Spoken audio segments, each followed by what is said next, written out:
Sir Nitin గారు last cinema release అయిన టైంలో రాబిన్ హుడ్ టైంలో రెండు రిలీజ్లు ఉన్నాయి. మ్యాడ్ 2 ఒకటి, రాబిన్ హుడ్ ఒకటి. రెండు సినిమాలు కూడా ఎక్కడో కొన్ని ఏరియాస్ కోసం అని చెప్పి టికెట్ ప్రైజెస్ పెంచి జీవోలు తెచ్చారు. బట్ తమ్ముడికి ఒరిజినల్ ప్రైజెసే, నో ఇంక్రీజ్ ప్రైజెస్. వేణు గారు సార్, ఎందుకంటే మీరు అడిగిన దాంట్లో అంటే ఎక్స్టెండ్గా ఉంది. మన పవన్ కళ్యాణ్ గారు ఒక ప్రెస్ నోట్ని ఫస్ట్ నేను రియాక్ట్ అయ్యాను. ప్రేక్షకుల్ని థియేటర్కి తీసుకురావడానికి ఏం చెయ్యాలి అనేది మా రెస్పాన్సిబిలిటీ అది. సో టికెట్ ప్రైస్ కానివ్వండి, క్యాంటీన్లది కానివ్వండి, ఇవన్నీ మేము థియేటర్ యాంబియన్స్ కానివ్వండి, ఇవన్నీ బెస్ట్గా ఇచ్చి ప్రేక్షకులని మళ్ళీ థియేటర్కి తిరిగి తెప్పించుకోవాలి. దానికి ఎక్కడ టికెట్ రేట్లు పెంచడం కానీ అలాంటిది ఏమీ ఉండదు.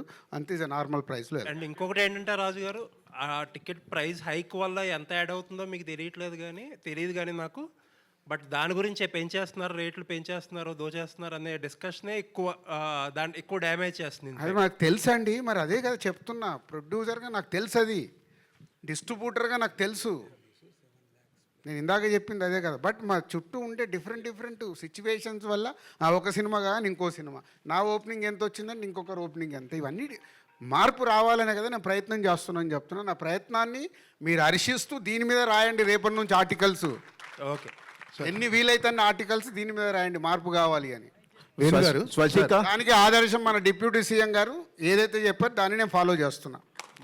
అలాగే తెలంగాణ గవర్నమెంట్లో కూడా నిన్న సబ్ కమిటీ మీటింగ్లో ఇది ప్రపోజల్ ఇచ్చాను డిప్యూటీ సీఎం గారికి. వాళ్ళకి నిన్న వాళ్ళు ఇచ్చిన దాంట్లో క్లియర్గా ఇవ్వలేదు. బట్ తెలంగాణ స్టేట్లో కూడా అది సేమ్ పవన్ కళ్యాణ్ గారు అక్కడ ఏదైతే అడిగారో అది యాజ్ ఇట్ ఈస్గా ఇక్కడ ప్రపోజల్ పెట్టాం. డైరెక్టర్ గారు సార్, కంగ్రాట్స్ సార్.